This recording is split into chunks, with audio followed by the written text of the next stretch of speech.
Nilainya dari 6 smelter dan barang-barang yang disita mendekati 6 sampai 7 triliun.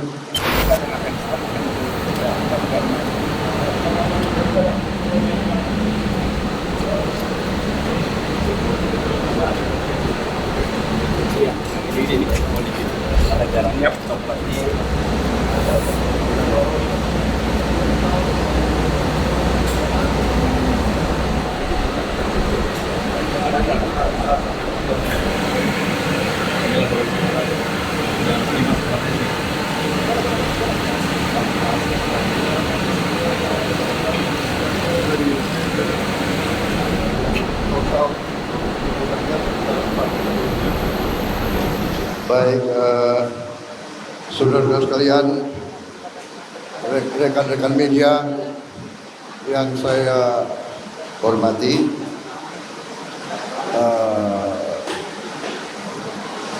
pagi hari ini saya ke Bangka. Tadi bersama-sama kita menyaksikan penyerahan rampasan negara dari perusahaan swasta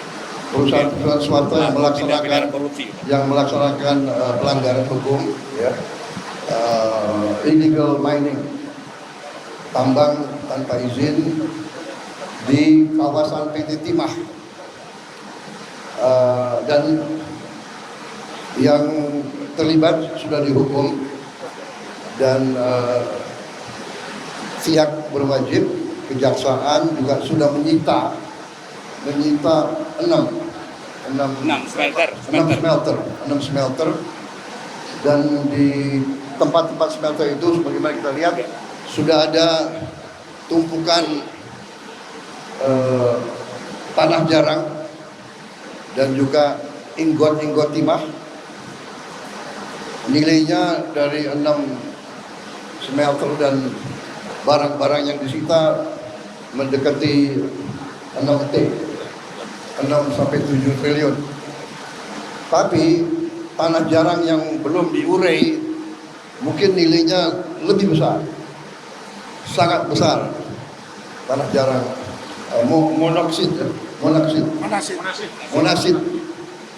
itu 1 ton itu bisa ratusan ribu dolar, ya. $200 monasid, padahal total diketemukan limbahnya puluhan ribu ton, mendekati 40.000 ton. Kita bisa bayangkan kerugian negara dari 6 perusahaan ini saja. Kerugian negara total, ya, potensi kurang 300 T. Kerugian negara sudah berjalan 300 triliun. Ini kita hentikan. Saya ucapkan terima kasih kepada aparat, ya, Panglima TNI, Angkatan Laut, Bakamla, Bea Cukai, semua pihak yang telah bergerak dengan cepat sehingga bisa diselamatkan aset-aset ini, dan ke depan berarti ratusan triliun itu bisa kita selamatkan untuk rakyat kita. Jadi saya sampaikan penghargaan kepada Jaksa Agung, semua petugasnya, pada pejabat-pejabat semuanya. Ini suatu bukti bahwa pemerintah serius, kita bertekad untuk membasmi penyelundupan, membasmi illegal mining, membasmi semua yang melanggar hukum. Kita tegakkan dan kita tidak peduli siapa ada di sini. Saya kira itu dari saya, ya. Investasi yang membanggakan, saya minta diteruskan, ya. Siap. Jaksa Agung, Panglima TNI, Bea Cukai, Bakamla, teruskan. Kita selamatkan kekayaan negara untuk rakyat kita. Saya kira itu dari saya. Terima kasih. Terima kasih. Terima kasih, Bapak. Presiden Prabowo Subianto mengungkapkan Indonesia memiliki sumber daya alam yang besar dan bernilai strategis. Namun menurutnya potensi kekayaan tersebut sejak lama menarik perhatian kekuatan asing. Prabowo menyebut hingga saat ini masih ada praktik pengambilan dan penyelundupan kekayaan alam yang dilakukan oleh pihak-pihak yang tidak bertanggung jawab. Prabowo menilai pengelolaan sumber daya alam yang baik dapat mendukung upaya pemerintah dalam mengurangi kemiskinan dan meningkatkan kesejahteraan masyarakat. Prabowo berharap agar kekayaan alam Indonesia dapat dikelola secara berkelanjutan demi pembangunan nasional. Prabowo menyebut kekayaan tersebut merupakan modal penting untuk mewujudkan negara yang maju dan sejahtera.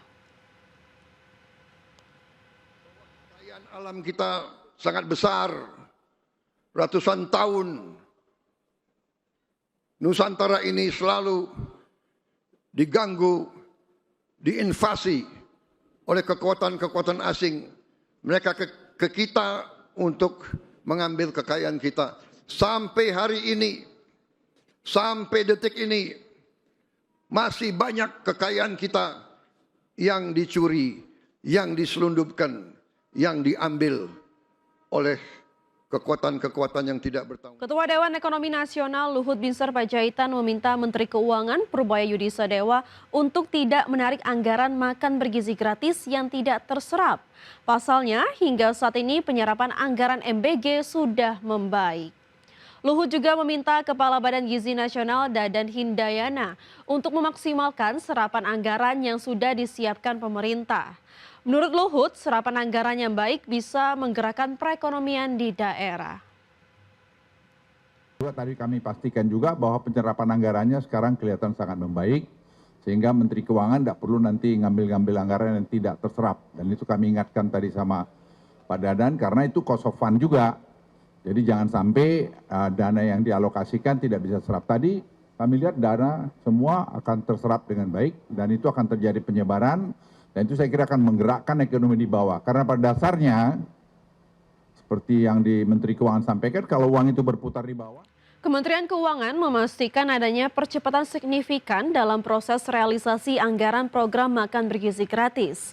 Dirjen Perbendaharaan Kementerian Keuangan, Astera Primanto Bakti menyebut penyerapan anggaran dari Agustus ke September meningkat 3 kali lipat akibat adanya perbaikan proses administrasi di Badan Gizi Nasional.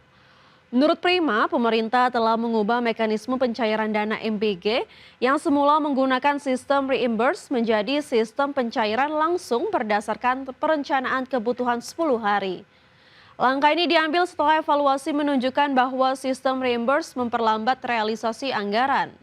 Kini BGN cukup mengajukan rencana kebutuhan untuk 10 hari ke depan dan Kemenkyu akan langsung mencairkan dananya sesuai kebutuhan tersebut. Juni, Juli, Agustus. Terus Agustus ke September ini naik 3 kali lipat. Kenapa? Dari bulan September, Agustus ke September tuh naik 3 kali lipat realisasinya. Angkanya 3 kalinya naik dari... Angkanya bentar, gua kagak suka ngapelin angka-angka. Dari bulan sebelumnya. Dari bulan Agustus. Ya, makanya ini good news-nya ya. Jadi ini berarti proses yang ada di BGN sudah semakin baik. Ya, sementara itu pasca maraknya kasus keracunan massal di Indonesia akibat makan bergizi gratis, Badan Gizi Nasional menerapkan aturan ketat bagi belasan ribu satuan pelayanan pemenuhan gizi atau SPPG. Saat ini ada 10.000 satuan pelayanan pemenuhan gizi atau SPPG yang beroperasi di Indonesia dan dalam pengawasan ketat. Badan Gizi Nasional juga melakukan pelatihan kepada ratusan SPPG agar menerapkan kehigienisan serta pengelolaan makanan. Selain itu, Badan Gizi Nasional juga sudah menggunakan 50 triliun rupiah untuk Jawa Barat pada tahun 2026 guna program makan bergizi gratis. Jawa Barat sendiri menjadi provinsi paling besar menerima anggaran MBG dibandingkan dengan provinsi lain di Indonesia. Menurut Badan Gizi Nasional, dengan anggaran besar tersebut diharapkan dapat mendapatkan manfaat terbanyak dibandingkan dengan provinsi lain di Indonesia. Oke, soal keracunan kami tetap siagakan, tim kami ada tim investigasi untuk keracunan MBG dari Badan Gizi Nasional juga sudah melakukan upaya-upaya investigasi dan tentu itu tetap jalan. Kemudian juga melakukan langkah-langkah perbaikan di lapangan. SOP-nya akan diperbaiki dan kami sudah mengeluarkan beberapa surat edaran untuk optimalisasi tersebut. Ini bagian lain yang harus kita persiapkan secara paralel sehingga nantinya pada saat dibutuhkan di bulan Oktober, November, Desember kita sudah sama-sama siap secara optimal untuk menjalankan tugas kami. Insya Allah semuanya akan ready lah.